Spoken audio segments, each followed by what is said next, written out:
ಮೋದಿ ಅವರು ಅಧಿಕಾರಕ್ಕೆ ಬಂದು 12 ವರ್ಷ ಆಯ್ತು. 12 ವರ್ಷದಲ್ಲಿ ಇಂಥದ್ದೊಂದು ಕರೆ ಯಾವತ್ತೂ ಕೊಟ್ಟಿರ್ಲಿಲ್ಲ. ಮುಂದಿನ 1 ವರ್ಷ ಚಿನ್ನ ಖರೀದಿಯನ್ನ ಆದಷ್ಟು ಕಡಿಮೆ ಮಾಡಿ ಅಂತ ಒಂದು ಕರೆ ಕೊಟ್ಟಿದ್ದಾರೆ. ಇದಕ್ಕೆ ನಿಮ್ಮ ಅಭಿಪ್ರಾಯ ಏನ್ ಸರ್? ನೋಡಿ, ಮೋದಿ ಅವ್ರು ನೆನ್ನೆ ಏನು ಹೈದರಾಬಾದಲ್ಲಿ ಅವ್ರ ಸ್ಪೀಚಲ್ಲಿ ಕ್ಲಿಯರ್ ಆಗಿ ಹೇಳಿದ್ರು, ಚಿನ್ನ ಖರೀದಿಯನ್ನ ಖಂಡಿತ ಇನ್ನೊಂದು ವರ್ಷ ಮುಂದೂಡಿ ಅಥವಾ ಚಿನ್ನದ ಬಳಕೆಯನ್ನ ಕಡಿಮೆ ಮಾಡಿ. ಒಂದ್ ಕಡೆ ಚಿನ್ನದ ಖರೀದಿಯನ್ನ 1 ವರ್ಷ ಮುಂದೂಡೋದು ಮಾತಾಡಿದ್ರೆ, ಮತ್ತೊಂದು ಕಡೆ ಏನು ಹೇಳಿದ್ರು, ಕಚ್ಚಾ ತೈಲದ ಬಳಕೆಯನ್ನು ಕೂಡ ಕಡಿಮೆ ಮಾಡಿ. ನೀವು ಕಾರ್ಗಳಲ್ಲಿ ಓಡಾಡಿಕೊಂಡು ನೀವು ಕಚ್ಚಾ ತೈಲದ ಬಳಕೆಯನ್ನು ಜಾಸ್ತಿ ಮಾಡೋ ಬದಲು ಪಬ್ಲಿಕ್ ಟ್ರಾನ್ಸ್ಪೋರ್ಟೇಷನ್ ಸಿಸ್ಟಮ್ಸ್ಗಳು, ಮೆಟ್ರೋ ಆಗಿರ್ಬೋದು, ಬಸ್ಸಿನ ಪ್ರಯಾಣ ಆಗಿರ್ಬೋದು, ಈ ಥರ ಮಾಡಿ. ಅಥವಾ ನಾನು ಕಾರಲ್ಲಿ ಹೋಗಲೇಬೇಕು ಅಂತಿದ್ದಾಗ ಶೇರ್ಡ್ ವೆಹಿಕಲ್ಸ್ಗಳನ್ನು ಅಥವಾ ನೀವು 2-3 ಜನ ಒಟ್ಟಿಗೆ ಹೋಗುವ ಮುಖಾಂತರ ಕಚ್ಚಾ ತೈಲದ ಬಳಕೆಗಳನ್ನು ಕಡಿಮೆ ಮಾಡಿ. ಹಾಗೂ ಮೂರನೇ ಪ್ರಮುಖವಾಗಿ ಅವ್ರು ಏನು ಹೇಳಿದ್ರು, ನೀವು ಖಂಡಿತವಾಗ್ಲೂ ವಿದೇಶಿ ಪ್ರಯಾಣ ಹಾಗೂ ನಾವು ದುಂಡು ವೆಚ್ಚ ಮಾಡಿಕೊಂಡು ಡೆಸ್ಟಿನೇಷನ್ ವೆಡ್ಡಿಂಗ್ಸ್ ಅಂದ್ಬಿಟ್ಟು ಮದುವೆಗಳನ್ನು ಎಲ್ಲೋ ವಿದೇಶದಲ್ಲಿ ಮಾಡೋದು, ಭಾರಿ ಖರ್ಚು ಮಾಡೋದು, ಇದನ್ನು ಮಾಡಬೇಡಿ.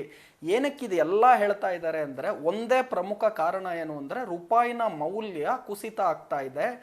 $1 ಹತ್ತತ್ರ 80 ರೂಪಾಯಿ, 82 ರೂಪಾಯಿ ಇದ್ದಿದ್ದು ಇವಾಗ $1 95 ಹೋಗಿದೆ. ಯಾವಾಗ ರೂಪಾಯಿನ ಮೌಲ್ಯ ಕುಸಿತವನ್ನ ಜಾಸ್ತಿ ಕಾಣುತ್ತೋ ದೇಶದ ಆರ್ಥಿಕ ಪರಿಸ್ಥಿತಿಗೆ ಅದು ನೆಗೆಟಿವ್ ಇಂಪ್ಯಾಕ್ಟ್ ಅನ್ನ ಕೊಡುತ್ತೆ. ಈಗಿರುವಂತಹ $1 ಏನು 95 ರೂಪಾಯಿ ಇದೆ, ಇದು ಬರುವ ದಿವಸಗಳಲ್ಲಿ 100 ರೂಪಾಯಿ ಆಯಿತು, 105 ರೂಪಾಯಿ ಆಯಿತು, 110 ರೂಪಾಯಿ ಆಯಿತು ಅಂದರೆ ಖಂಡಿತ ಅದು ಒಳ್ಳೆಯದಲ್ಲ ಆರ್ಥಿಕ ಪರಿಸ್ಥಿತಿಗೆ. ಹಾಗಾಗಿ ಖಂಡಿತವಾಗ್ಲೂ ನೀವು ಡಾಲರಿನ ಬಳಕೆ ಎಲ್ಲಾಗುತ್ತೆ ಅಂದರೆ, ನಾವು ಆಮದು ಮಾಡಿಕೊಂಡಾಗ ಅಥವಾ ಇಂಪೋರ್ಟ್ ಮಾಡಿಕೊಂಡಾಗ ಪೇಮೆಂಟನ್ನು ನಾವು ಡಾಲರಲ್ಲೇ ಕೊಡಬೇಕಾಗತ್ತೆ. ಸೊ ಎಲ್ಲೆಲ್ಲಿ ನಾವು ಡಾಲರಲ್ಲಿ ಪೇಮೆಂಟ್ ಕೊಡ್ತೀವಿ ಹಾಗೂ ಯಾವ ಯಾವ ಖರ್ಚುಗಳನ್ನು ಮಾಡದೇ ಇದ್ದರೆ ದೇಶಕ್ಕೇನು ನಷ್ಟ ಆಗೋದಿಲ್ಲ, ಅದನ್ನು ಖಂಡಿತ ಕಡಿಮೆ ಮಾಡ್ಕೊಳ್ಳಿ ಅಂತ ಹೇಳಿದ್ರೆ ಹೊರತು, ಈಗ ನಾವು ಮೆಡಿಸನ್ಸ್ಗಳನ್ನು ಇಂಪೋರ್ಟ್ ಮಾಡ್ತೀವಿ, ನೀವು ಅದನ್ನು ಕಡಿಮೆ ಮಾಡಿ, ಮೆಡಿಸನ್ ಇಂಪೋರ್ಟನ್ನು ಮಾಡಬೇಡಿ ಅಂತ ಅವ್ರು ಹೇಳ್ತಾ ಇಲ್ಲ. ಸೊ ಹಾಗಾಗಿ ನಾವು ಎಲ್ಲೆಲ್ಲಿ ಖರ್ಚುಗಳನ್ನು, ದುಂಡು ವೆಚ್ಚಗಳನ್ನು ವೇಸ್ಟ್ ಆಗಿ ಮಾಡ್ತಾ ಇದ್ದೀವಿ ಅದನ್ನು ಕಡಿಮೆ ಮಾಡಿ ಅಂತ ಹೇಳ್ತಾ ಇದ್ದಾರೆ. ಸೊ ಮುಖ್ಯವಾಗಿ ಎಸ್ಪೆಷಲಿ ಗೋಲ್ಡ್ ಬಗ್ಗೆನೇ ಮಾತನಾಡಬೇಕು ಅಂದರೆ, ಕಳೆದ ವರ್ಷ ಅಂದರೆ 2025-26ರಲ್ಲಿ ಭಾರತ ದೇಶ ಎಷ್ಟು ಚಿನ್ನವನ್ನು ಆಮದು ಮಾಡಿಕೊಂಡಿದೆ ಅಂತ ತಾವು ನೋಡೋದಾದರೆ, ಹತ್ತತ್ರ $72 ಬಿಲಿಯನ್ ಗೋಲ್ಡನ್ನು ನಾವು ಇಂಪೋರ್ಟ್ ಅಥವಾ ಆಮದು ಮಾಡಿಕೊಂಡಿದ್ದೀವಿ. ರೂಪಾಯಿನ ಮೌಲ್ಯದಲ್ಲಿ ನಾವು ನೋಡೋದಾದರೆ ಹತ್ತತ್ರ 7,000 ಕೋಟಿ ರೂಪಾಯಿಗಳನ್ನು ಕಳೆದ 1 ವರ್ಷ ಫಿನಾನ್ಷಿಯಲ್ ಇಯರಲ್ಲಿ ನಾವು ಗೋಲ್ಡನ್ನು ಇಂಪೋರ್ಟ್ ಮಾಡಿದ್ದೀವಿ. ಇದರಿಂದ ಏನಾಗಿದೆ ಅಂದರೆ, ರೂಪಾಯಿನ ಮೌಲ್ಯದ ಮೇಲೆ ಒತ್ತಡ ಬಿದ್ದಿದೆ. ರೂಪಾಯಿನ ಮೌಲ್ಯ ಪ್ರತಿ ಡಾಲರ್ಗೆ 95ಕ್ಕೆ ಹೋಗಕ್ಕೆ ಕಾರಣ ಏನು ಅಂದರೆ, ಮುಖ್ಯವಾಗಿ ಒಂದು ಕಚ್ಚಾ ತೈಲ, ಎರಡನೇದು ಚಿನ್ನದ ಆಮದು. ಹಾಗಾಗಿ ಚಿನ್ನದ ಆಮದುವನ್ನು ಕಡಿಮೆ ಮಾಡ್ಕೋಬೇಕು ನಾವು ಅಂದರೆ, ಚಿನ್ನದ ಬಳಕೆಯನ್ನು ಖಂಡಿತವಾಗ್ಲೂ ಕಡಿಮೆ ಮಾಡಿ, ಜ್ಯುವೆಲ್ರಿಯನ್ನು 1 ವರ್ಷ ಅಟ್ಲೀಸ್ಟ್ ಖರೀದಿಯನ್ನು ಪೋಸ್ಟ್ ಬೋನ್ ಮಾಡಿ. ಹಂಗಂತ ನಾವು ಮದುವೆಗೆ ಹಂಗಂದ್ರೆ ತಾಳಿ ಉಪಯೋಗಿಸ್ಲೇಬಾರ್ದ, ಹಂಗಂತ ನಾವು ಯಾವ್ದಾನ ಶುಭ ಕಾರ್ಯಗಳಿಗೆ ಚಿನ್ನ ಬಳಕೆನೇ ಮಾಡಬಾರ್ದ. 1 ಗ್ರಾಮ್ ಚಿನ್ನದಲ್ಲಿ ನೀವು ತಾಳಿ ಮಾಡಬಹುದು, ಕೆಜಿ ಗಟ್ಟಲೆ ಚಿನ್ನವನ್ನ ಮೈ ಮೇಲೆ ಹಾಕೊಂಡು ಮದುವೆ ಮಾಡಿ ಅಂತ ಎಲ್ಲೂ ಕೂಡ ಹೇಳಿಲ್ಲ. ಸೊ ಹಾಗಾಗಿ ಅವ್ರು ಏನ್ ಹೇಳ್ತಾ ಇದ್ದಾರೆ, ಮಿತವಾಗಿ ಬಳಸಿರಿ, ಇನ್ನೊಂದು ವರ್ಷ ಆದ್ಮೇಲೆ ಬೇಕಾದ್ರೆ ಯಥೇಚ್ಛವಾಗಿ ಖರೀದಿ ಮಾಡಿ. ಯಾಕಂದ್ರೆ ಇವಾಗ ಯುದ್ಧ ನಡೀತಾ ಇದೆ, ಇದು ಯಾವಾಗನ ಬೇಕಾದ್ರೆ ಎಂಡ್ ಆಗ್ಬೋದು, ಅದು ಇನ್ನೊಂದು ವಾರ ಆಗ್ಬೋದು, 10 ದಿವಸ ಆಗ್ಬೋದು, 1 ತಿಂಗಳೇ ಆಗ್ಬೋದು. ಸೊ ನೀವು ಇಂತಹ ಸಮಯದಲ್ಲಿ ಕಚ್ಚಾ ತೈಲದ ಬಳಕೆಯನ್ನ ಕಡಿಮೆ ಮಾಡಿ, ಚಿನ್ನದ ಖರೀದಿಯನ್ನ ಕಡಿಮೆ ಮಾಡಿ, ಜೊತೆಗೆ ಹೊರದೇಶದ ಪ್ರಯಾಣಗಳನ್ನ ಮಾಡಿಕೊಂಡು ದುಂದು ವೆಚ್ಚ ಏನ್ ಮಾಡ್ತೀರಾ ಅದನ್ನ ಕಡಿಮೆ ಮಾಡಿ ಅಂತ ಹೇಳಿದ್ದಾರೆ. ಖಂಡಿತವಾಗ್ಲೂ ಇದು ಒಳ್ಳೆ ಕರೆ ಅಂತಾನೆ ನಾನು ಹೇಳ್ತೀನಿ. ಸರ್, ಮೋದಿ ಅವರ ಹೇಳಿಕೆ ಕೇಳಿದ ತಕ್ಷಣ ಪ್ರತಿಯೊಬ್ಬರಿಗೂ ಅನ್ಸುದು, ಓಕೆ 1 ವರ್ಷ ತ್ಯಾಗ ಮಾಡೋದ್ರಿಂದ ಏನು ವ್ಯತ್ಯಾಸ ಆಗಲ್ಲ, ತ್ಯಾಗ ಮಾಡಬಹುದು, ಆದ್ರೆ ಚಿನ್ನ ಖರೀದಿ ಕಡಿಮೆ ಮಾಡೋದ್ರಿಂದ ನಮ್ಮ ದೇಶಕ್ಕೆ ಹೇಗ್ ಲಾಭ ಆಗತ್ತೆ ಅಂತ ಸಿಂಪಲ್ ಆಗಿ ಹೇಳೋದಾದ್ರೆ ಸರ್? ನೋಡಿ, ಕಳೆದ ವರ್ಷ ನಾನು ಈಗ ತಾನೇ ಹೇಳದಂಗೆ 7,000 ಕೋಟಿ ರೂಪಾಯಿಗಳ ಚಿನ್ನದ ಆಮದುವನ್ನು ನಾವು ಮಾಡ್ಕೊಂಡಿದ್ದೀವಿ. ಈ ಚಿನ್ನದ ಆಮದವನ್ನು ನಾವು ಕಡಿಮೆ ಮಾಡಿದ್ರೆ, ಈಗ 7,000 ಕೋಟಿ ಏನು ಇಂಪೋರ್ಟ್ ಬಿಲ್ ಮೇಲೆ ಹೊರೆ ಬಿತ್ತು, ಅದೇನಾನ ಇವಾಗ 2,000 ಕೋಟಿನೇ ಅಷ್ಟೇ ಆಯಿತು ಅಂದರೆ ಅವಾಗ ಏನಾಗುತ್ತೆ, ರೂಪಾಯಿನ ಮೌಲ್ಯದಲ್ಲಿ ಚೇತರಿಕೆ ಆಗುತ್ತೆ, ಡಾಲರಿನ ಮೌಲ್ಯದಲ್ಲಿ ಕುಸಿತ ಆಗುತ್ತೆ. ಈಗಿರುವ $1 95 ರೂಪಾಯಿ ಏನಿದೆ, ಅದು $1 90 ರೂಪಾಯಿ, 85 ರೂಪಾಯಿ, 80 ರೂಪಾಯಿ, ಈ ತರ ರೂಪಾಯಿನ ಮೌಲ್ಯ ವೃದ್ಧಿ ಆಗುತ್ತೆ, ಡಾಲರಿನ ಬೆಲೆ ಖಂಡಿತವಾಗ್ಲೂ ಕಡಿಮೆ ಆಗುತ್ತೆ. ಸೊ ಇದಕ್ಕೆ ನಾವು ಚಿನ್ನದ ಖರೀದಿಯನ್ನ ಕಡಿಮೆ ಮಾಡ್ಕೊಳೋದ್ರಿಂದ ಇಂಪೋರ್ಟ್ ಬಿಲ್ ಅಥವಾ ಆಮದು ಶುಲ್ಕದ ಮೇಲೆ ಖಂಡಿತವಾಗ್ಲೂ ಇಂಪೋರ್ಟ್ ಬಿಲ್ ಮೇಲೆ ಹೊಡೆತ ಕಡಿಮೆ ಆಗುತ್ತೆ. ಸೊ ಹಾಗಾಗಿ ಚಿನ್ನದ ಖರೀದಿಯನ್ನ ಕಡಿಮೆ ಮಾಡಿ ಅಂತ ಅವ್ರು ಹೇಳ್ತಾ ಇದ್ದಾರೆ 1 ವರ್ಷಕ್ಕೋಸ್ಕರ. ಇದು ಬಿಟ್ಬಿಟ್ಟು ಅವ್ರೇನಾನ ನೀವು ಊಟ ಮಾಡೋದನ್ನ ಕಡಿಮೆ ಮಾಡಿ, ಅಥವಾ ನೀವು ತ್ಯಾಗ ಮಾಡಬೇಕು, ಅಥವಾ ನಾವು ಪೆಟ್ರೋಲ್ ಡೀಸೆಲ್ ಬೆಲೆ ಎಷ್ಟೇ ಜಾಸ್ತಿ ಆದ್ರೂ ಪರವಾಗಿಲ್ಲ, ನೀವು ಚೆನ್ನಾಗಿ ದುಂಡು ವೆಚ್ಚ ಮಾಡಿಕೊಂಡು ನೀವೆಲ್ಲ ಕಡೆ ತಿರುಗಾಡ್ಕೊಂಡು ಆರಾಮಾಗಿ ಕಾರಲ್ಲೇ ಇರಿ ಅಂತ ಹೇಳಿದಾಗ ಏನಾಗುತ್ತೆ, ಅಮೆರಿಕ ದೇಶದಲ್ಲೇನೆ ಕಚ್ಚಾ ತೈಲದ ಬೆಲೆಗಳು, ಅವರು ಅಮೆರಿಕ ದೇಶ ಬೇರೆ ದೇಶಗಳಿಗೆ ಎಕ್ಸ್ಪೋರ್ಟ್ ಮಾಡುತ್ತೆ ಪೆಟ್ರೋಲ್ ಡೀಸೆಲ್ ಅನ್ನ, ಅವ್ರ ದೇಶದಲ್ಲೇನೆ ಯುದ್ಧ ನಡೀತಾ ಇರೋದ್ರಿಂದ 40-50% ಕಚ್ಚಾ ತೈಲದ ದರಗಳು ಅಮೆರಿಕ ದೇಶದಲ್ಲಿ ಜಾಸ್ತಿ ಆಗಿದೆ. ನಮ್ಮ ದೇಶದಲ್ಲಿ ಇನ್ನೂ ಆಗಿಲ್ಲ 40-50%. ಜೊತೆಗೆ ನೀವೇನಾನ ಶ್ರೀಲಂಕಾ, ಪಾಕಿಸ್ತಾನ್, ಬಾಂಗ್ಲಾದೇಶ್ ಇಲ್ಲೆಲ್ಲ ನೋಡ್ಬಿಟ್ರೆ 100%ಗೂ ಜಾಸ್ತಿ ಆಲ್ರೆಡಿ ಕಚ್ಚಾ ತೈಲದ ಬೆಲೆಗಳಲ್ಲಿ ಏರಿಕೆ ಆಗಿದೆ. ಇದು ಯಾಕಾಗಿದೆ ಅಂದ್ರೆ ಮೋದಿ ಅವರಿಂದಾಗಿದೆ ಅಥವಾ ರಾಹುಲ್ ಗಾಂಧಿಯಿಂದಾಗಿದೆ ಅಂತಲ್ಲ. ಅಂತಾರಾಷ್ಟ್ರೀಯ ಮಾರುಕಟ್ಟೆಯಲ್ಲಿ ಯುದ್ಧ ನಡೀತಿರೋದ್ರಿಂದ ಈ ಟ್ರಂಪ್ನ ಮೂರ್ಖತನ ಏನಿದೆ ಅದರಿಂದ, ಹಾಗೂ ಆ ಟ್ರಂಪಿನ, ಇರಾನಿನ, ಇಸ್ರೇಲಿನ ಈ ಯುದ್ಧದಿಂದ ಖಂಡಿತವಾಗ್ಲೂ ಕಚ್ಚಾ ತೈಲದ ಬೆಲೆಗಳು $60 ಪ್ರತಿ ಬ್ಯಾರೆಲ್ಗೆ 3 ತಿಂಗಳ ಹಿಂದೆ ಇದ್ದಿದ್ದು ಇವಾಗ $100-120 ಪ್ರತಿ ಬ್ಯಾರೆಲ್ಗಾಗಿದೆ. ಅಂದ್ರೆ ಕಳೆದ 3 ತಿಂಗಳಲ್ಲಿ ಹತ್ತತ್ರ 80-100% ಏರಿಕೆ ಕಚ್ಚಾ ತೈಲದಲ್ಲಿ ಕೇವಲ 3 ತಿಂಗಳಿಂದ ಆಗಿದೆ. ಸೊ ಹಾಗಾಗಿ ಕಚ್ಚಾ ತೈಲದ ಬಳಕೆಯನ್ನ ಕಡಿಮೆ ಮಾಡಿ, ಚಿನ್ನದ ಬಳಕೆಯನ್ನ ಕಡಿಮೆ ಮಾಡಿ, ಹೊರದೇಶದ ಪ್ರಯಾಣಗಳನ್ನ ಕಡಿಮೆ ಮಾಡಿ, ಇದರಿಂದ ರೂಪಾಯಿನ ಮೌಲ್ಯದ ಕುಸಿತ ಏನಿದೆ ಅದು ಖಂಡಿತವಾಗ್ಲೂ ಕಡಿಮೆ ಆಗುತ್ತೆ. ಹಾಗಾಗಿ ಇದನ್ನ ಮಾಡಿ ಅಂತ ಕೇಳ್ತಾ ಇದ್ದಾರೆ. ಸರ್, ನೀವು ಹೇಳ್ತಾ ಇದ್ರಿ ಬೇರೆ ಬೇರೆ ದೇಶಗಳಲ್ಲಿ ಕಚ್ಚಾ ತೈಲ 100% ಏರಿಕೆ ಆಗಿದೆ, ನಮ್ಮ ಭಾರತದಲ್ಲಿ ತೀರಾ ಕಡಿಮೆ ಏರಿಕೆ ಆಗಿರೋದು. ಈ ಮೋದಿ ಕರೆಗೂನು ಮುಂದಿನ ದಿನಗಳಲ್ಲಿ ಮೆಂಟಲಿ ನಮ್ಮನ್ನ ಪ್ರಿಪೇರ್ ಮಾಡ್ತಾ ಇದ್ದಾರೆ, ಅಂದ್ರೆ ಬೆಲೆ ಏರಿಕೆ ಆಗತ್ತೆ ಅಂತ ಮೆಂಟಲಿ ಪ್ರಿಪೇರ್ ಮಾಡೋ ತರ ಇದೆಯಾ ಅಂತ ಅನ್ಸುತ್ತೆ ಸರ್ ನಿಮ್ಗೆ? ಖಂಡಿತ. ನೋಡಿ, ನನ್ನ ಪ್ರಕಾರ ಇಲ್ಲಿ ಮೆಂಟಲ್ ಪ್ರಿಪರೇಷನ್ ಅಥವಾ ಮೋದಿ ಪ್ಲಾನ್ ಮಾಡಿ ಮಾಡ್ತಿದ್ದಾರೆ ಅನ್ನೋದು ನಾನು ಒಪ್ಪೋದಿಲ್ಲ. ಏನಕ್ಕೆ ಅಂದ್ರೆ ಕಚ್ಚಾ ತೈಲದ ಬೆಲೆಗಳೇನಾನ ಅಂತಾರಾಷ್ಟ್ರೀಯ ಮಾರುಕಟ್ಟೆಯಲ್ಲಿ ಕಡಿಮೆ ಇದ್ದಿ ಮೋದಿ ಇಂತ ಕರೆ ಕೊಟ್ಟಿದ್ರೆ ಓಕೆ, ಮೆಂಟಲಿ ಪ್ಲಾನ್ ಮಾಡ್ತಾ ಇದ್ದಾರೆ ಅಂತ ನಾನು ಹೇಳ್ತೀನಿ. ನನ್ನ ಪ್ರಕಾರ ಈಗ ಎಲೆಕ್ಷನ್ ಇರ್ಲಿ ಬಿಡ್ಲಿ, ರಿಸಲ್ಟ್ ಬರ್ಲಿ ಬಿಡ್ಲಿ, ಆಲ್ರೆಡಿ ಕಚ್ಚಾ ತೈಲದ ಬೆಲೆಗಳು ಈ ಯುದ್ಧ ಶುರುವಾದಾಗಿಂದನೂ ಕೂಡ ಹತ್ತತ್ರ 80-100% ಏರಿಕೆ ಆಗಿರೋದ್ರಿಂದ ಯಾವಾಗಲೂ ಆಲ್ರೆಡಿ ಪೆಟ್ರೋಲ್ ಡೀಸೆಲ್ ದರಗಳನ್ನು ಅವ್ರು ಏರಿಸಬೇಕಿತ್ತು. ಆದರೆ ಮೋದಿ ಸರ್ಕಾರ ಈ ಯುದ್ಧ ಬೇಗ ಮುಗಿಬಹುದು, ಟ್ರಂಪ್ಗೆ ದೇವ್ರು ಒಳ್ಳೆ ಬುದ್ಧಿ ಕೊಡಬಹುದು, ಹಾಗಾಗಿ ಯುದ್ಧ ಬೇಗ ಮುಗಿದ್ರೆ ಕಚ್ಚಾ ತೈಲದ ಬೆಲೆಗಳು ಕಡಿಮೆ ಆಗ್ಬೋದು ಅಂತ ಅನೇಕ ದಿವಸ ಕಾಯ್ದರು. ಆ ಹೊರೆಯನ್ನ ಸರ್ಕಾರದ ಮೇಲೆ ತಗೊಂಡ್ರು, ಆಯಿಲ್ ಮಾರ್ಕೆಟಿಂಗ್ ಕಂಪನೀಸ್ಗಳ ಮೇಲೆ ಆ ಹೊರೆಯನ್ನ ಕೊಟ್ಟರು. ಆದರೆ ಈ ಯುದ್ಧ ನಿಲ್ಲುವ ಸಂದರ್ಭಗಳು, ಲಕ್ಷಣಗಳು ಕಾಣದೇ ಇರೋದ್ರಿಂದ ಈಗ ಇಂಥ ಕರೆಯನ್ನ ಕೊಟ್ಟಿದ್ದಾರೆ. ಸೊ ನನ್ನ ಪ್ರಕಾರ ಇವತ್ತಿನ ರೇಟ್ ಕಚ್ಚಾ ತೈಲ ಎಷ್ಟಿದೆ ಅಂತಾರಾಷ್ಟ್ರೀಯ ಮಾರುಕಟ್ಟೆಯಲ್ಲಿ, ಈಗ $105 ಪ್ರತಿ ಬ್ಯಾರೆಲ್ಗಿದೆ, $120-125 ಪ್ರತಿ ಬ್ಯಾರೆಲ್ಗೂ ಹೋಗಿತ್ತು. ಸೊ ನನ್ನ ಪ್ರಕಾರ ಈಗ ಆಲ್ರೆಡಿ ಇರುವಂತಹ ಏರಿಕೆ ಏನಿದೆ ಅದರಿಂದ, ಅಂತಾರಾಷ್ಟ್ರೀಯ ಮಾರುಕಟ್ಟೆಯಲ್ಲಿ ಏನು ಏರಿಕೆ ಆಗಿದೆ ಅದರಿಂದ $25-30 ಪ್ರತಿ ಲೀಟರ್ ಪೆಟ್ರೋಲ್ ಡೀಸೆಲ್ ಏರಿಕೆ ಆಗಬೇಕು. ಆದರೆ ಮೋದಿ ಸರ್ಕಾರ ಏನು ಯೋಚನೆ ಮಾಡ್ತಿದೆ ಅಂದ್ರೆ ಇದನ್ನ 3 ಫೇಸ್ ಅಥವಾ ಒಂದು 4 ಫೇಸ್, 3-4 ಹಂತದಲ್ಲಿ ಏರಿಕೆ ಮಾಡೋಣ. ಒಂದು ಸಲಕ್ಕೆ ನಾವು ಒಟ್ಟಿಗೆ $25-30 ಏರಿಕೆ ಮಾಡಿದ್ರೆ ಸರಿ ಇರೋದಿಲ್ಲ. ನಾವು ಒಂದು $10-12 ಏರಿಕೆಯನ್ನ ಮೊದಲನೇ ಹಂತದಲ್ಲಿ ಮಾಡಿ, ಇನ್ನೊಂದು 15 ದಿವಸ, 1 ತಿಂಗಳಾದ್ಮೇಲೆ ತಿರ್ಗಾ ಇನ್ನೊಂದು $10-15 ಏರಿಕೆ ಮಾಡಿ, ಈ ತರ ಹಂತ ಹಂತವಾಗಿ ಏರಿಕೆ ಮಾಡುವ ಪರಿಸ್ಥಿತಿಯನ್ನ ಯೋಚನೆ ಮಾಡ್ತಿದೆ ಸರ್ಕಾರ ಖಂಡಿತವಾಗ್ಲೂ. ಸೊ ನನ್ನ ಪ್ರಕಾರ ಇವತ್ತಿಂದ ಯಾವತ್ತಾನ ಇನ್ನೊಂದು ವಾರದ ಒಳಗಡೆ, ಅದು ಇವತ್ತೇ ಆಗ್ಬೋದು, ನಾಳೆ ಆಗ್ಬೋದು, ಇನ್ನೊಂದು ವಾರದ ಒಳಗಡೆ ಆಗ್ಬೋದು, ನನ್ನ ಪ್ರಕಾರ $10-15 ಏರಿಕೆ ಪೆಟ್ರೋಲ್ ಡೀಸೆಲ್ ದರಗಳಲ್ಲಿ ಯಾವಾಗ ಬೇಕಾದರೂ, ಯಾವ ಕ್ಷಣದಲ್ಲಿ ಬೇಕಾದರೂ ಏರಿಕೆ ಆಗೇ ಆಗುತ್ತೆ, ಆಗುವ ಸಂದರ್ಭಗಳು ಜಾಸ್ತಿ ಕಾಣ್ತಾ ಇದೆ. ಆದರೆ ಏನಾನ ಇನ್ನೊಂದು ವಾರ 10 ದಿವಸದಲ್ಲಿ ಯುದ್ಧ ನಿಂತೋಯ್ತು ಅನ್ಕೊಳ್ಳೋಣ, ಅಮೆರಿಕ, ಇರಾನ್, ಇಸ್ರೇಲ್ ನಡುವೆ, ಅಥವಾ ಸ್ಟ್ರೈಟ್ ಆಫ್ ಹರ್ಮೋಸ್ ಏನಿದೆ ಅದನ್ನ ಏನಾನ ಇಮಿಡಿಯೇಟ್ ಆಗಿ ಓಪನ್ ಮಾಡಿದ್ರು, ಯಾವುದೇ ರೀತಿಯಾದಂತಹ ಬ್ಲಾಕೇಡ್ ಏನು ಅಮೆರಿಕ ದೇಶ ಮಾಡ್ತಾ ಇದೆ, ಆ ದಿಗ್ಬಂಧನ ಅಂತ ನೀವು ಕರಿಬಹುದು, ಅದನ್ನ ಅವ್ರು ಏನಾನ ಅಮೆರಿಕ ದೇಶ ಹಿಂಪಡೆದ್ರೆ ಬ್ಲಾಕೇಡ್ ಅನ್ನ, ಇದೆಲ್ಲ ಆಯ್ತು ಅಂದ್ರೆ ಖಂಡಿತ ಕಚ್ಚಾ ತೈಲದ ಬೆಲೆಗಳ ಅಂತಾರಾಷ್ಟ್ರೀಯ ಮಾರುಕಟ್ಟೆಯಲ್ಲಿ ದಿಢೀರಂತ ಕುಸಿತ ಕಾಣುತ್ತೆ. ಅವಾಗ ನಾವು 3 ಹಂತ 4 ಹಂತದಲ್ಲಿ ಏನು ಏರಿಕೆ ಮಾಡೋದು ಬೇಕೇ ಆಗಿಲ್ಲ, ಒಂದೇ ಹಂತದ ಏರಿಕೆಯನ್ನು ಮಾಡಿದ್ರು $10-15 ಅಷ್ಟೇ ಸಾಕಾಗ್ಬೋದು. ಸೊ ಹಾಗಾಗಿ ವೈಜ್ಞಾನಿಕವಾಗಿ ನಾವು ಯೋಚನೆ ಮಾಡೋದಾಯ್ತು ಅಂದ್ರೆ ಎಷ್ಟು ಬೇಗ ಅಂತಾರಾಷ್ಟ್ರೀಯ ಯುದ್ಧ ಏನ್ ನಡೀತಾ ಇದೆ ಇವಾಗ ಇರಾನ್, ಇಸ್ರೇಲ್, ಅಮೆರಿಕ ನಡುವೆ, ಇದು ಎಷ್ಟು ಬೇಗ ನಿಲ್ಲುತ್ತೋ ಅಷ್ಟು ಬೇಗ ಅಂತಾರಾಷ್ಟ್ರೀಯ ಮಾರುಕಟ್ಟೆಯಲ್ಲಿ ಕಚ್ಚಾ ತೈಲದ ಬೆಲೆಗಳು ಕಡಿಮೆ ಆಗುತ್ತೆ. ಯಾವಾಗ ಅಂತಾರಾಷ್ಟ್ರೀಯ ಮಾರುಕಟ್ಟೆಯಲ್ಲಿ ಕಚ್ಚಾ ತೈಲದ ಬೆಲೆಗಳು ಕಡಿಮೆ ಆಗುತ್ತೋ ನಮಗೆ ಯಾವುದೇ ರೀತಿಯಾದ ಪೆಟ್ರೋಲ್ ಡೀಸೆಲ್ ದರಗಳ ಏರಿಕೆಯ ಹೊರೆ ಖಂಡಿತವಾಗ್ಲೂ ಬೀಳೋದಿಲ್ಲ. ಸೊ ಇದು ಯಾವಾಗ ಯುದ್ಧ ಮುಗಿಯುತ್ತೆ ಬೇಗ ಅಂತ ಯಾರು ಹೇಳಕ್ಕಾಗಲ್ಲ. ಟ್ರಂಪ್ ಕೇಳಿದ್ರೆ ಇರಾನ್ ಕೇಳಲ್ಲ ಮಾತು, ಇರಾನ್ ಕೇಳಿದ್ರೆ ಟ್ರಂಪ್ ಅವ್ರ ಮಾತನ್ನು ಕೇಳಲ್ಲ. ಸೊ ಇಂತಹ ಸಂದರ್ಭದಲ್ಲಿ ಮೋದಿ ಅವ್ರು ಏನ್ ಹೇಳ್ತಾ ಇದ್ದಾರೆ, ನಾವೇನ್ ಎಚ್ಚರಿಕೆ ತಗೋಬಹುದು, ನಾವೇನ್ ಪ್ರಿಕಾಷನ್ಸ್ ಗಳನ್ನ ತಗೋಬಹುದು, ಅದನ್ನ ನಾವ್ ಯಾಕೆ ಮಾಡಬಾರ್ದು. ಈಗ ನೀವು ಮೆಟ್ರೋ ಟ್ರೈನ್ ಅನ್ನ ಬಳಕೆ ಮಾಡೋದ್ರಿಂದ ಅಥವಾ ನೀವು ಬಸ್ಸಲ್ಲಿ ಓಡಾಡೋದ್ರಿಂದ, ಪಬ್ಲಿಕ್ ಟ್ರಾನ್ಸ್ಪೋರ್ಟೇಷನ್ ಅನ್ನ ಬಳಕೆ ಮಾಡೋದ್ರಿಂದ ಕಚ್ಚಾ ತೈಲದ ಆಮದು ಏನಾಗುತ್ತೆ ಅದು ಕಡಿಮೆ ಆಗುತ್ತೆ. 16,000 ಕೋಟಿ ರೂಪಾಯಿಗಳು ಒಂದು ವರ್ಷದಲ್ಲಿ ಕಚ್ಚಾ ತೈಲದ ಆಮದನ್ನ ಭಾರತ ದೇಶ ಮಾಡ್ತಾ ಇದೆ. ಇದು ಹತ್ತತ್ರ 30%, 30% ಶೇಕಡ ನಾವೇನು ಆಮದು ಮಾಡ್ತೀವಿ ಅದರಲ್ಲಿ 30% ಶೇಕಡ ಇರೋದು ಬರೀ ಕಚ್ಚಾ ತೈಲ. ಸೊ ಹಾಗಾಗಿ ಕಚ್ಚಾ ತೈಲದ ಬಳಕೆಯನ್ನ ಮಿತವಾಗಿ ಮಾಡಿ, ಇದು ಖಂಡಿತವಾಗ್ಲೂ ಒಳ್ಳೇದು. ಆಮೇಲೆ ಆಲ್ಟರ್ನೇಟಿವ್ ಫ್ಯೂಯಲ್ ಅಂತ ಕರಿತೀವಿ, ಅಂದ್ರೆ ಕಚ್ಚಾ ತೈಲದ ಬದಲಾಗಿ ನಾವು ಬೇರೆ ಏನ್ ಮಾಡಬಹುದು. ಫಾರ್ ಎಕ್ಸಾಂಪಲ್ ಸೋಲಾರ್ ಬಳಕೆ ಆಗಿರ್ಬೋದು, ಎಲೆಕ್ಟ್ರಿಕ್ ವೆಹಿಕಲ್ಗಳ ಬಳಕೆ ಆಗಿರ್ಬೋದು, ಅದೇ ರೀತಿ ಗ್ರೀನ್ ಹೈಡ್ರೋಜನ್ ಆಗಿರ್ಬೋದು. ಈ ತರ ಪರ್ಯಾಯ ವ್ಯವಸ್ಥೆಗಳು ಏನೇನು ಮಾಡಬಹುದು ಅದರ ಕಡೆನೂ ಕೂಡ ನಾವು ಖಂಡಿತವಾಗ್ಲೂ ಗಮನ ಕೊಡಬೇಕು. ಸೊ ಇದು ಮಾಡೋದ್ರಿಂದ ರೂಪಾಯಿನ ಮೌಲ್ಯದ ಕುಸಿತವನ್ನ ನಾವು ಖಂಡಿತವಾಗ್ಲೂ ಕಡಿಮೆ ಮಾಡ್ಕೋಬಹುದು. ಹಾಗೂ ಕಚ್ಚಾ ತೈಲದ ಇಂಪೋರ್ಟ್ ಅನ್ನ ಕಡಿಮೆ ಮಾಡೋದ್ರಿಂದ ನಾವು ಖಂಡಿತ ಆಲ್ಟರ್ನೇಟಿವ್ ಫ್ಯೂಯಲ್ಸ್ ಗಳನ್ನ ಬಳಸೋದ್ರಿಂದ ಭಾರತ ದೇಶದ ಆರ್ಥಿಕ ಪರಿಸ್ಥಿತಿ ಕುಸಿತ ಕಾಣದೇ ಇರಂಗೆ ನಾವು ನೋಡ್ಕೋಬಹುದು ಅನ್ನೋದಕ್ಕೋಸ್ಕರ ಈ ಕರೆಯನ್ನ ಕೊಡ್ತಾ ಇದ್ದಾರೆ. ಸರ್, ಇದು ಬಹು ಬೇಡಿಕೆಯ ಪ್ರಶ್ನೆ. ಇವಾಗ ಜನಸಾಮಾನ್ಯರಲ್ಲಿ ಒಂದ್ ರೀತಿ ಮಿಶ್ರ ಪ್ರತಿಕ್ರಿಯೆ ವ್ಯಕ್ತವಾಗ್ತಾ ಇದೆ. ಕೆಲವೊಬ್ರು ಹೇಳ್ತಾರೆ ತ್ಯಾಗ ಮಾಡ್ಬೋದು, 1 ವರ್ಷ ಏನಾಗಲ್ಲ. ಇನ್ ಕೆಲವೊಬ್ರು ನಾವು ಚೀಟಿ ಹಾಕ್ಬಿಟ್ಟಿದೀವಿ, ಅದಕ್ಕೆ ಚಿನ್ನ ಬಿಟ್ಟು ಬೇರೇನ್ ಬರೋದಿಲ್ಲ ಅಂತ.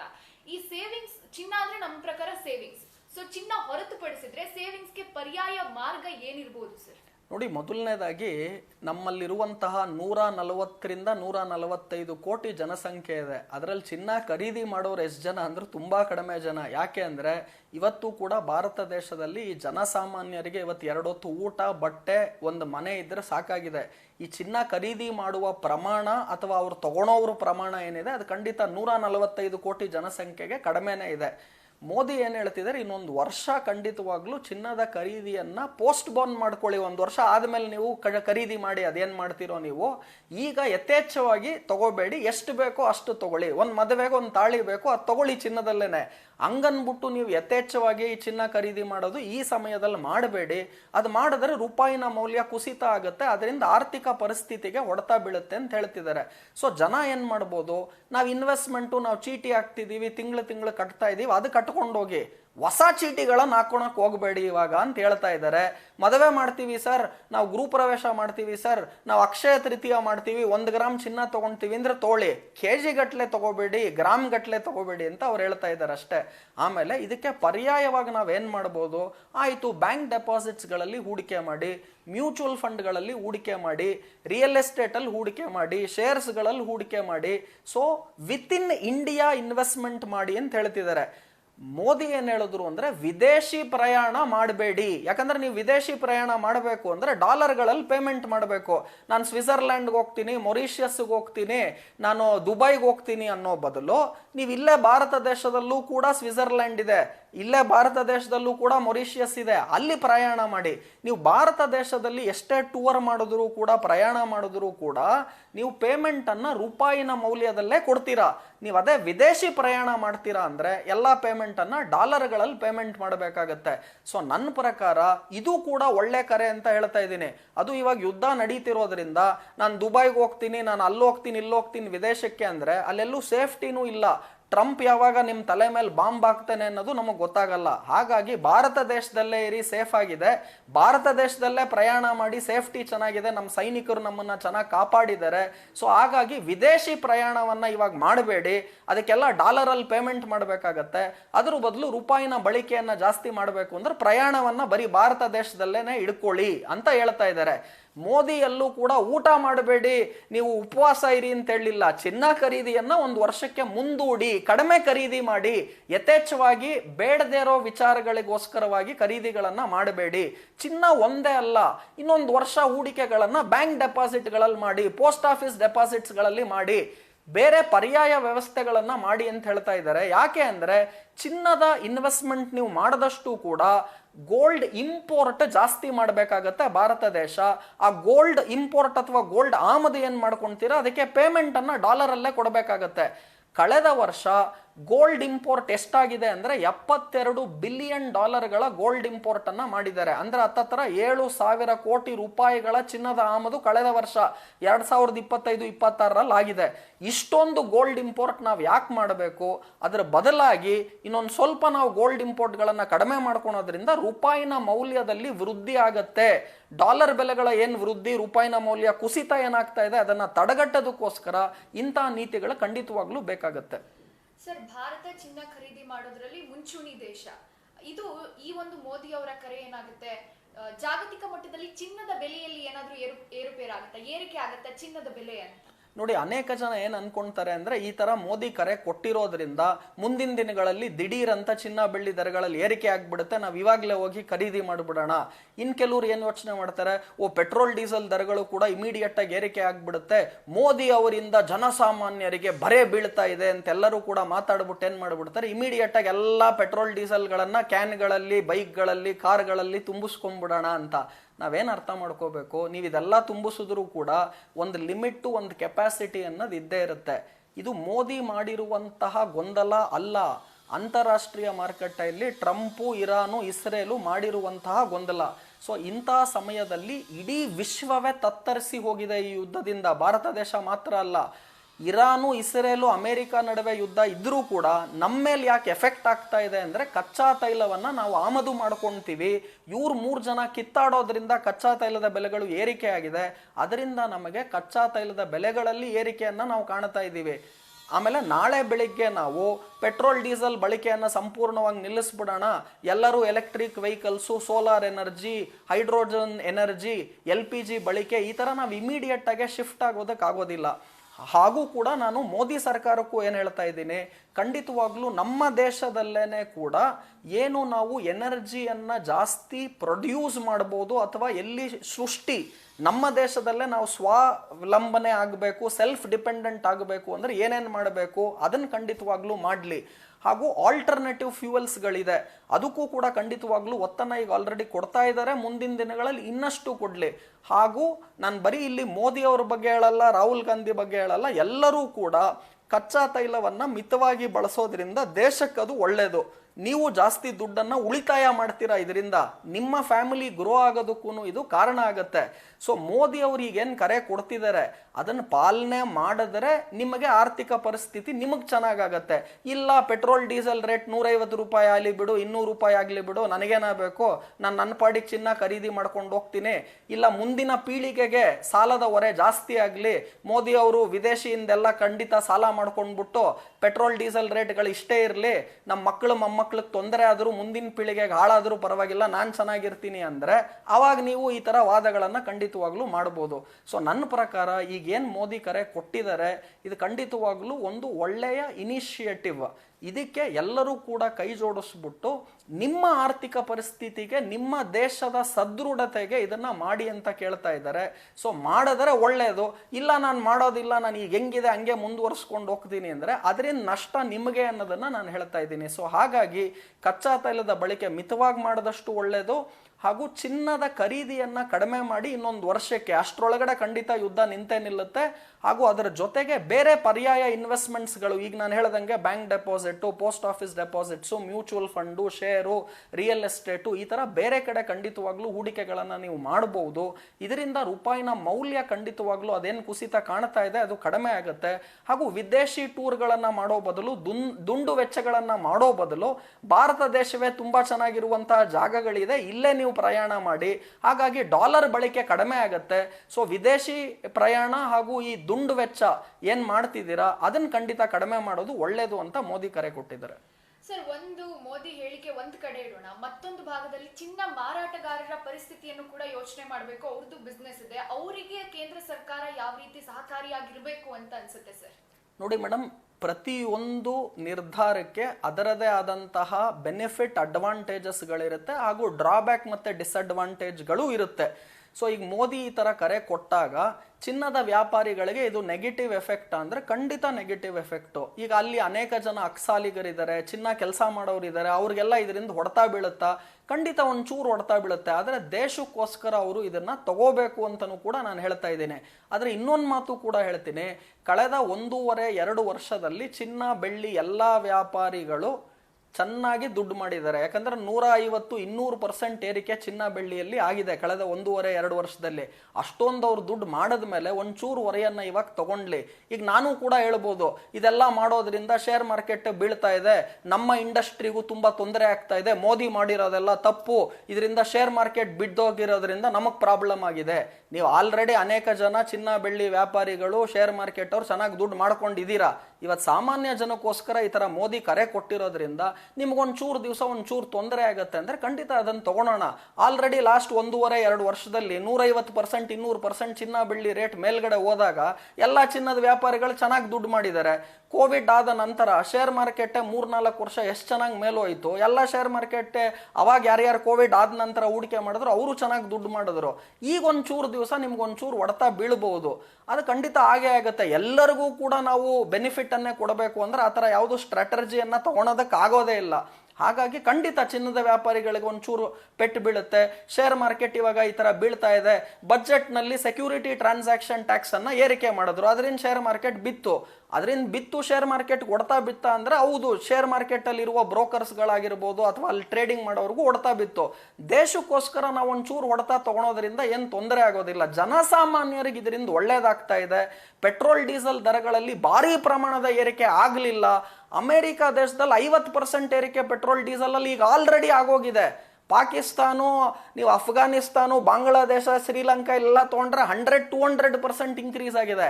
ನಮ್ಮ ದೇಶದಲ್ಲಿ 10-15% ಇನ್ಕ್ರೀಸ್ ಆದ್ರೆ ಅದನ್ನ ಇವಾಗ ಏನ್ ನಡೀತಾ ಇದೆ ಅಂತಾರಾಷ್ಟ್ರೀಯ ಮಾರುಕಟ್ಟೆಯಲ್ಲಿ ಯುದ್ಧ, ಅದಕ್ಕೋಸ್ಕರ ನಮಗಾಗ್ತಿರುವ ಇಂಪ್ಯಾಕ್ಟ್ ಖಂಡಿತವಾಗ್ಲೂ ಕಡಿಮೆ ಕಂಪೇರ್ ಟು ಅದರ್ಸ್ ಅಂತ ನಾನು ಹೇಳ್ತೀನಿ.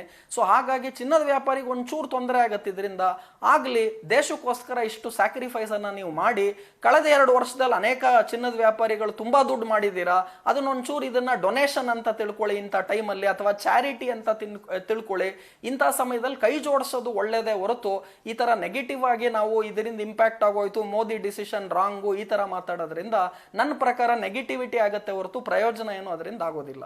ಸರ್, ಕಡೆ ಪ್ರಶ್ನೆ, ಮೋದಿ ಅವರ ಈ ಕರೆಯನ್ನ ಫಾಲೋ ಮಾಡೋದ್ರಿಂದ ನಮ್ ದೇಶಕ್ಕೆ ಹೇಗ್ ಲಾಭ ಆಗುತ್ತೆ ಒಂದು, ಮತ್ತೊಂದ್ ಕಡೆಯಲ್ಲಿ ಒಂದ್ ರೀತಿ ಪ್ಯಾನಿಕ್ ಕ್ರಿಯೇಟ್, ಬೆಲೆ ಏರಿಕೆ ಆಗ್ಬಿಡುತ್ತೆ ಅನ್ನೋ ಒಂದು ಪ್ಯಾನಿಕ್ ಇದೆ. ಸೊ ನೋಡಿ, ದೇಶದ ಪ್ರಜೆ ಆಗ್ಬಿಟ್ಟು ನಾವೆಲ್ಲರೂ ಕೂಡ ನಮ್ಮ ಪ್ರಧಾನ ಮಂತ್ರಿ ಅವರು ಏನ್ ಡಿಸಿಷನ್ ತಗೊಳ್ತಾ ಇದ್ದಾರೆ ಆ ಡಿಸಿಷನ್ಗೆ ನಾವೆಲ್ಲ ಕೈ ಜೋಡಿಸ್ಬೇಕೇ ಹೊರತು ಅದು ತಪ್ಪು ಅಥವಾ ಆಯಿತು ಅದು ತಪ್ಪಾದರೆ ಅದ್ರ ಬದಲಾಗಿ ಏನು ಮಾಡ್ಬೇಕು ಅದನ್ನು ಹೇಳಿ ಅಂತ ನಾನು ಫಸ್ಟ್ ಕೇಳ್ತೀನಿ. ಸೊ ನೀವು ಆಲ್ಟರ್ನೇಟಿವ್ಸ್ ನೀವು ಸಜೆಸ್ಟ್ ಮಾಡಿ.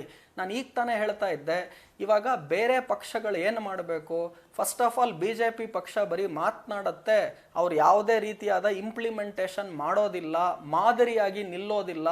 ನಾವು ಕಾಂಗ್ರೆಸ್ ಇಂದ ಇವತ್ತು ರಾಹುಲ್ ಗಾಂಧಿ ಆಗಿರ್ಬೋದು, ಮಲ್ಲಿಕಾರ್ಜುನ್ ಖರ್ಗೆ ಅವರಾಗಿರ್ಬೋದು, ಅಥವಾ JDS ಇಂದ ಕುಮಾರಸ್ವಾಮಿ ಆಗಿರ್ಬೋದು, ನೀವೆಲ್ಲರೂ ಕೂಡ ನಾವಿವತ್ತು ಮೆಟ್ರೋಲ್ ಪ್ರಯಾಣ ಮಾಡ್ತಿದ್ದೀವಿ, ಮೋದಿ ಹೇಳಿದ್ದನ್ನು ನಾವು ಪಾಲಿಸ್ತಾ ಇದ್ದೀವಿ.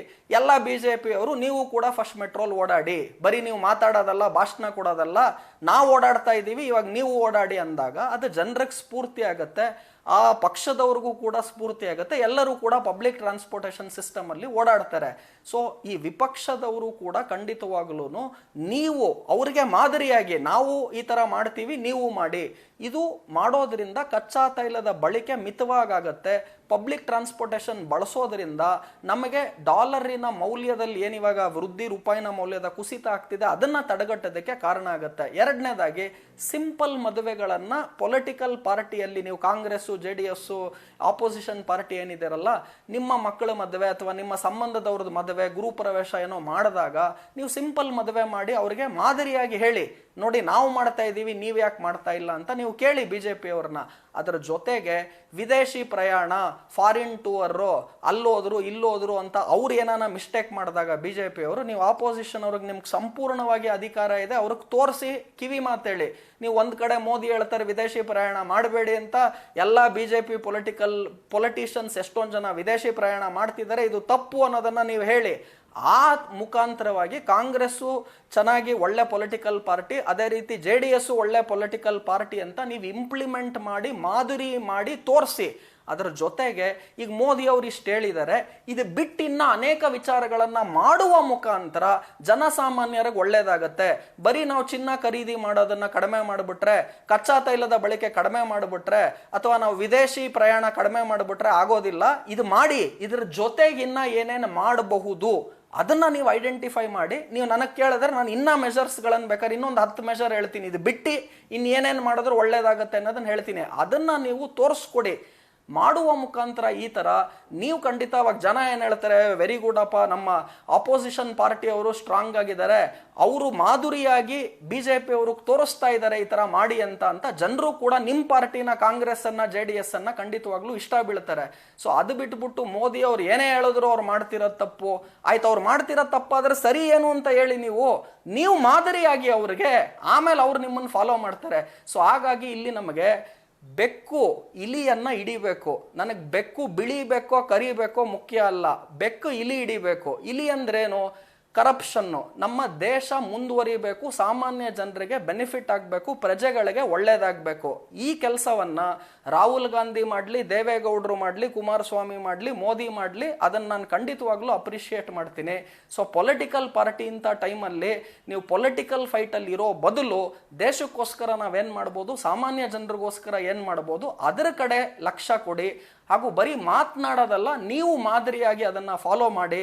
ನಾನು ಕೂಡ ಪಬ್ಲಿಕ್ ಟ್ರಾನ್ಸ್ಪೋರ್ಟೇಷನ್ ಸಿಸ್ಟಮ್ ಅನ್ನೇ ಬಳಸ್ತೀನಿ, ನನ್ನ ಹತ್ರನೂ ಬೆನ್ಸ್ ಕಾರ್ ಇದೆ, ಆದರೂ ಕೂಡ ನೆನ್ನೆ ನಾನು ಮೆಟ್ರೋಲೇನೆ ಓಡಾಡ್ತಾ ಇದ್ದೀನಿ. ಅಂದ್ರೆ ಇದು ಮಾಡುವ ಮುಖಾಂತರ ಈಗ ನಿಮ್ಮನ್ನು ಫಾಲೋ ಮಾಡೋರು ಒಂದಷ್ಟು ಜನ ಇದ್ದಾರೆ, ಸೊ ಅವರು ಚೇಂಜ್ ಆಗ್ತಾರೆ. ಸೊ ಒಂದು ಅಳಿಲ್ ಸೇವೆ ಒಬ್ಬೊಬ್ರು ಮಾಡೋದ್ರಿಂದನೂ ಕೂಡ ದೇಶ ಪ್ರಗತಿ ಆಗುತ್ತೆ. ನೀವು ನೆಗೆಟಿವ್ ಆಗಿ ನಾನೊಂಚೂರು ಪೆಟ್ರೋಲ್ ಕಡಿಮೆ ಮಾಡಿಬಿಟ್ರೆ ದೇಶ ಉದ್ಧಾರ ಆಗ್ಬಿಡುತ್ತಾ ಹಂಗೆ ಕೇಳೋ ಬದಲು, ರಾಮಾಯಣದಲ್ಲಿ ಯಾವ ರೀತಿ ಒಂದು ಚಿಕ್ಕ ಅಳಿಲು ಕೂಡ ಸೇವೆಯನ್ನ ಮಾಡಿತು, ಚಿಕ್ಕ ಕೋತಿಗಳು ಕೂಡ ಸೇವೆಯನ್ನ ಮಾಡಿತು, ಅದರಿಂದ ರಾಮ ದೊಡ್ಡವನಾದ. ಆ ತರ ದೇಶ ದೊಡ್ಡದಾಗೋದಕ್ಕೋಸ್ಕರ ಅಳಿಲ್ ಸೇವೆ ಎಲ್ಲರೂ ಕೂಡ ಮಾಡೋದ್ರಿಂದ ಒಳ್ಳೇದಾಗತ್ತೆ ಅನ್ನೋದನ್ನ ಖಂಡಿತವಾಗ್ಲೂ ಆಶಾಭಾವನೆಯನ್ನ ನಾನು ಹೇಳ್ತೀನಿ. ನ್ಯೂಸ್ ಫಸ್ಟ್, ನಿರ್ಭೀತಿಯಿಂದ ನಿಮ್ಮ ಪರವಾಗಿ.